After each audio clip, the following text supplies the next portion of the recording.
உலகெங்கும் வாழும் அன்பான தமிழுள்ளங்களுக்கு அநேக கோடி வணக்கங்கள்.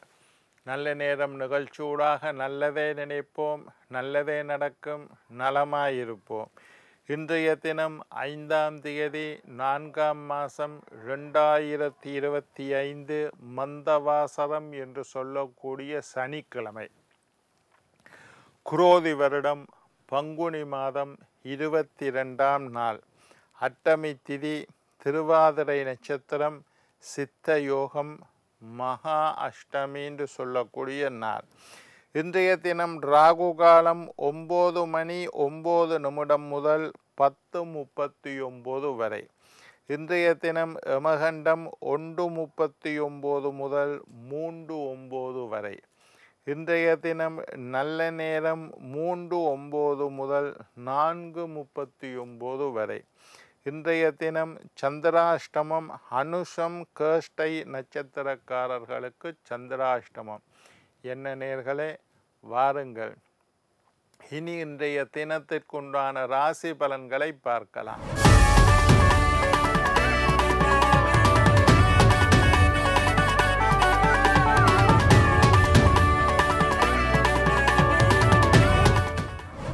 மேஷம் அமைதி, ரிஷபம் ஜெயம், மிதுனம் சாந்தம், கடகம் போட்டி, சிம்மம் கீர்த்தி, கன்னி யோகம், துலாம் களிப்பு, விருச்சிகம் ஆக்கம், தனுசு நட்பு, மகரம் தாமதம், கும்பம் தோல்வி, மீனம் கவனம்.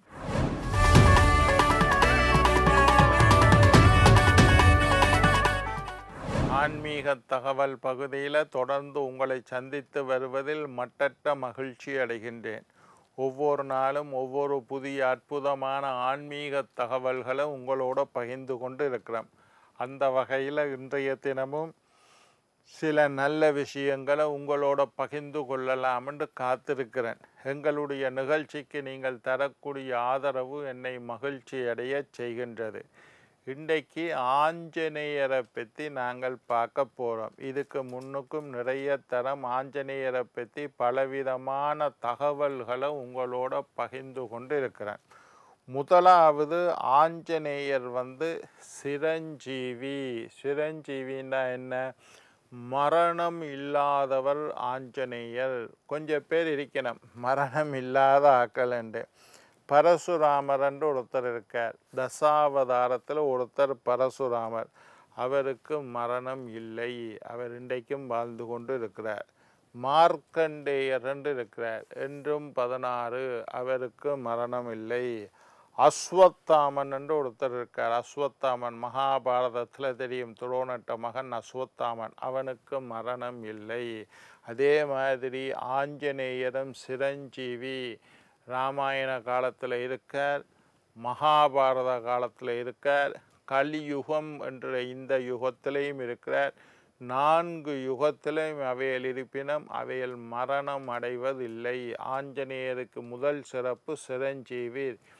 இன்றைய தினமும் பூமியில் எங்கோ ஒரு மூலையில், இமயமலையில் என்று சில பேர் சொல்லிக்கணும், அதுக்கு ஆதாரமான தகவல் இல்லை, எங்கேயோ ஒரு மூலையில் ஆஞ்சநேயர் வாழ்ந்து கொண்டிருக்கின்றார் என்றது ஆஞ்சநேயருக்குண்டான முதல் சிறப்பு. ஏன் ஆஞ்சநேயரை கும்பிடணுமெண்டா, வெற்றியும் வீரமும் பலமும் தரக்கூடியவர் ஆஞ்சநேயர். சில பிள்ளைகளை பார்த்தீங்கன்னா கோழைகளாக இருப்பினம், பயந்த சுபாவம். ராத்திரியாச்சு தான் அந்த ரூமுக்கு போன்ற, ராத்திரியில் நான் அந்த ரூமுக்கு தனியாக போக மாட்டேன். இருட்டாக இருக்குதா, அந்த இருட்டுக்குள்ளே போக மாட்டேன். யாராவது பள்ளிக்கூடத்தில் ஒருத்தன் விரட்டிட்டானா பயந்து போயிடுவார். இப்படி பயந்த சுபாவம்.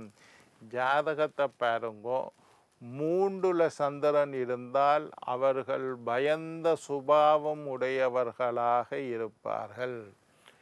லக்னத்தில் தேய்பிறை சந்திரன் இருந்தால் பயந்த சுபாவம் உடையவர்களாக இருப்பார்கள். 8ல் சந்திரன் இருந்தால் பயந்த சுபாவம் உடையவர்களாக இது ஜோதிட ரீதியான தகவல். சரி, இப்போ இந்த மாதிரி பயந்த பிள்ளைகளை எல்லாம் ஆஞ்சநேயரை கும்பிடச் சொன்னால், ஆஞ்சநேயர் வழிபாடை செய்து வந்தால் அவர்கள் தைரியமானவர்களாக மாறிவிடுவார்கள். அவர்களுக்கு தைரியம் வரும். முதல்ல பயந்த பிள்ளைகளுக்கு ஆஞ்சநேயர் வழிபாடை செய்ய சொல்லுங்கள், தைரியத்தை கொடுப்பார். வெற்றியை கொடுக்கக்கூடியவர் ஆஞ்சநேயர், வீரத்தை கொடுக்கிறவர் ஆஞ்சநேயர் என்று பார்க்கலாம். வெற்றியை கொடுக்கக்கூடியவர் ஆஞ்சநேயர். பரீட்சையில் வெற்றி அடைக்கணும். விளையாட்டு போட்டி, ஸ்போர்ட்ஸ் ஆக்டிவிட்டி, சில பிள்ளைகள் ஓட்டப்பந்தயத்தில் கட்டிக்காரனாக இருப்பினோம், சில பிள்ளைகள் கிரிக்கெட் விளையாடுறதுல கட்டிக்காரனாக இருப்பினோம், சில பிள்ளைகள் ஃபுட்பால் விளையாடுறதுல கட்டிக்காரனாக இருப்பினோம். இந்த மாதிரி விளையாட்டுத்துறையில்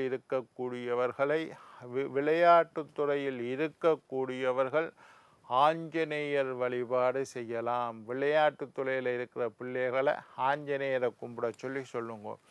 வெற்றி வேண்டுமாக இருந்தால், ஏதாவது ஒரு காரியத்தில் உங்களுக்கு வெற்றி கிடைக்கணுமா, ஆஞ்சநேயரை கும்பிடுங்க. பலம் தரக்கூடியவர்கள் சில பேர் எல்லாம் இந்த இதில் பல பரீட்சையில் ஈடுபடக்கூடியவர்கள், அதே மாதிரி உடல் பயிற்சி செய்யக்கூடியவர்கள், யோகாசனம் செய்யக்கூடியவர்கள், வெயிட் தூக்கக்கூடியவர்கள், இந்த மாதிரி பலம், உடல் பலத்துக்காக முயற்சி செய்யக்கூடியவர்கள் ஆஞ்சநேயரை கும்பிடலாம். ஆஞ்சநேயர்லேயே என்ன முக்கியம் என்றால் அவரோட வாள் தான் முக்கியம் என்றதை நான் முன்னுக்கும் சொல்லியிருக்கிறேன்.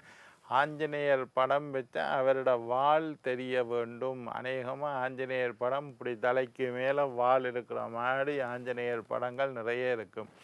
ஆஞ்சநேயருக்கு முக்கியமான உறுப்பு அவருடைய வால் பகுதி, அவற்றை பின்னுக்கு இருக்கிற வால். ஆஞ்சநேயருடைய பலம் உங்களுக்கு தெரியும். ராமாயணத்தில் இலங்கையில் ஆஞ்சநேயருக்கு கதிரை போடலைன்றோன்னே அவர் தன்னுடைய வாளை சுருக்கி ராவணனுக்கு நிகரான உயரத்தில் உட்கார்ந்திருந்தார். அவருடைய வாலில் தீயை பற்ற வச்சு விட்டுருவாங்க. அந்த வாலில் தீயை பற்ற வச்ச உடனே அந்த வாளை வச்சு முழு இலங்கையையும் எரிய விட்டுட்டு போனார், பற்ற வச்சு கொளுத்தி விட்டுட்டு போனார்.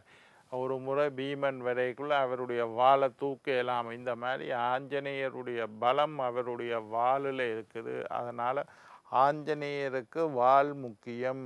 அந்த வாளோடு இருக்கிற படத்தை வச்சு தான் நீங்கள் கும்பிட வேண்டும். அதே மாதிரி வாரால் தான் இலங்கை எரிச்சார்ன்னு எல்லாம் சொல்லிட்டேன். மாணவர்கள் ஆஞ்சநேயரை வழிபட பழக்குங்கோ. முதல் வழிபாடு ஆஞ்சநேயரை வழிபட பழக்குங்கள். மாணவர்களுக்கு பரீட்சையில் வெற்றி வேணும், அதே மாதிரி விளையாட்டுத்துறையில் வெற்றி வேண்டும். மாணவர்கள் வீரமுடையவர்களாக இருக்க வேண்டும். மாணவர்கள் உடல் பலம் உள்ளவர்களாக இருக்க வேண்டும். அதனால் மாணவர்களுக்கு ஆஞ்சநேயர் வழிபாடு செய்ய பழக்குங்கள். சிரஞ்சீவி, பூமியில் வாழ்ந்து கொண்டிருக்கக்கூடிய ஒரு தெய்வம்தான் ஆஞ்சநேயர். அதனால் அவர் மார்க்கண்டேயரை போல அழிவில்லாதவர், மரணம் இல்லாதவர், சிரஞ்சீவியாக வாழக்கூடியவர். ஆஞ்சநேயரை கும்பிடுறதுக்கு மாணவர்களுக்கு பள்ளிக்கூடம் போகிற பிள்ளைகளுக்கெல்லாம் ஒரு ஆஞ்சநேயர் படம் வச்சு வீட்டில், ஆஞ்சநேயர் படம் வீட்டில் வைக்கலாம், வைக்கக்கூடாதுன்னு சொல்லக்கூடாது, தாராளமாக ஆஞ்சநேயர் படம் வைக்கலாம். ஆஞ்சநேயர் படத்தில் நிறைய படம் இருக்குது. மலையை தூக்கி கொண்டு போகிற மாதிரி இருக்குது. யாராவது நோயாளர்கள் இருந்தால் சிரஞ்சீவி மலை, ராமர் அர்ஜுனனுக்கு மூச்சு திணறல் ஏற்படணும். ராமாயணத்தில் கதை, அர்ஜுனனுக்கு மூச்சு திணறல் வந்த உடனே சிரஞ்சீவி மூலிகையை கொண்டு வந்தால் அர்ஜுனனை சுகப்படுத்தலாம்னு சொல்லிட்டோம். சிரஞ்சீவி மூலிகையை போய் தேடி பார்க்குறார் மலையில், எங்கே இருக்குன்னு கண்டுபிடிக்க முடியலை. அந்த மலையவே அப்படியே தூக்கிட்டு, ஒரு மூலிகைக்காக மலையவே தூக்கிட்டு வந்தார் ஆஞ்சநேயர். அதனால் ஆரோக்கியத்தில் குறைபாடு உள்ளவர்கள் சிரஞ்சீவி மலையை தூக்கிட்டு வர மாதிரி ஆஞ்சநேயரை வைத்து வழிபடலாம். சாதாரண ஆட்கள், நான் என்ன சொல்கிறேன்னா, மாணவர்கள் வழிபடுறதா இருந்தால் அனுக்கிரக ஆஞ்சநேயர் ஒரு இடத்துல உட்கார்ந்துருப்பார். முட்டிக்கால் முழங்காலில் உட்கார்ந்துருப்பார். ஒரு காலை மடித்து ஒரு காலை ஊண்டி உட்கார்ந்துருப்பார். ஆயுதங்களை எல்லாம் கீழே வச்சிருப்பார். அனுக்கிரக முத்துரை கையில் இப்படி அனுக்கிரக முத்துரையை காட்டி கொண்டு இருப்பார். இந்த படத்துக்கு பேர் அனுக்கிரக ஆஞ்சநேயர் என்று இதை சொல்வார்கள். அந்த அனுக்கிரக ஆஞ்சநேயரை மாணவர்களை வழிபட வையுங்கள். ஆஞ்சநேயர்கிட்ட வாள் இப்படி தலைக்கு மேலே இப்படி சுற்றி இருக்கும் வாள், அந்த வாளுக்கு பொட்டு வச்செல்லாம் வழிபடுற முறை இருக்குது. அனுக்கிரக ஆஞ்சநேயரை மாணவர்களை வழிபட சொல்லுங்கள். அந்த மாதிரி ஆஞ்சநேயர் இருக்குது. சில பேருக்கு தியானத்தில் ஈடுபாடு இருக்குது. நாங்கள் தியானம் இருக்கணும், தியானம் செய்ய. அவர்கள் தியானம் இருக்க ஆஞ்சநேயர் ராமரை நினைத்து தியானம் இருப்பார். அப்படியே 2 கையிலையும் சின்முத்திரை பிடிச்சி கண்ணை அறக்கண்ணை மூடி புருவ மத்தியை பார்த்து கொண்டு ஆஞ்சநேயர் தியானம் இருக்கிற மாதிரி ஒரு படம் இருக்குது. அனுக்கிரக அந்த ஆஞ்சநேயரை தியானத்தில் ஈடுபாடு உள்ளவர்கள் அந்த ஆஞ்சநேயரை வழிபடுங்க. இப்படி விதமான படம். நெஞ்சை பிரித்து நெஞ்சுக்குள்ளே ராமரை காட்டுற மாதிரி ஒரு படம் இருக்குது. அந்த ஆஞ்சநேயரும் வழிபடலாம். அனுக்கிரக ஆஞ்சநேயர் ரொம்ப விசேஷம். அந்த ஆஞ்சநேயரை மாணவர்களை வழிபட செய்யுங்கள்.